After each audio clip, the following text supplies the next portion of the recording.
Hello, का करत हला हो? अब तो शादी बियाह हो गईल, अब निक से रहे के न। चला हमार तो पति बकचोदे बाटे उ। अब यही ना छुप छुप के तो से मिलम आएम जाएम। अब ये कौन होई? हाँ अब आएम फिर से जुकिया ना, तब चोरी चुपे फिर मिलल जाई। हमार पति तो बकचोदा उ का जाना था। हाँ हाँ सही कहता ला। अच्छा उ तब गाय भैंस गोरू चलावत अटे, हमने के बगीचा में आराम से चोरी चुपे मिलत रहल जाई। आ कान हमरे आगे से न चल जाऊ, उ ना जानी। बस हमके मिलल नहीं, उ ना जानी गधावा उ का जाना था उ हमनी के बारे में। हाँ एक बात कही, 5-10 हजार हाँ तनी भेज दे। हमारी शादी कितना साल हो गईल, तू कुछ देबे ना कइलो। कहते 10,000 रुपया द 5,000 कुछ देबे ना कइलो। द इतने में तार गाड़ फट जाता देबे के बेरिया। द तनी नया नया मोबाइल खरीदी हम, तब रह तो के कहम। इतना पुराना मोबाइल तब से बतियावा तनी हम, आज ले एको चीज देहला ना या मांगा तनी 5,000 रुपया तो तार गाड़ फट जाता। नहीं इतने बस। हेलो, तो का 5,000 रुपया भेज द, नया मोबाइल खरीदी। ये कब कब स्विच ऑफ हो जाता टे का करिए बा ना अपनी ससुरा। तो ओ जो हम नया मोबाइल खरीदा मुझे मिलल जाई, ठीक है ना। तब कल 5,000 रुपया भेज द, वीडियो कॉलिंग बात करल जाई। वीडियो कॉलिंग ठीक है ना। अच्छा ते कोने से बतियाव तले रे? बतियावे के ना। रुक पहले बात सुन, ई बताओ ते हई तब से बोला तले कोने से बोला तले 5,000 रुपया आप मिलल जुलल जाई।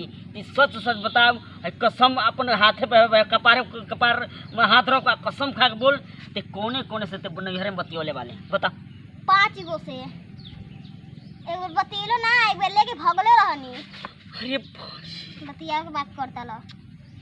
अरे ये कुलछनी मेहरा हमारी जिंदगी में आगले कई दादा करा के तोरा के हम अब शादी क के ले हम कहले नहीं आओ के ना। तो 5 गो के संगे हम रहती ना रे। अब तोरा के हम ना रखम, अब तोरा के हम ना राम। तोरी माई बाप ले तोरा के कह देम कि ना रही तो ना रही। भैया में का बियाह क के लेला ना कहले ना, तब बियाह तो हम उन्हीं से दिन रहती झूठे में लेके आइला तू हमरा के। अरे बाप रे बाप भाई, हाय कर दे कना कर दे चोरी ऊपर से सीना जोड़ी। हां का सीना चोरी हो?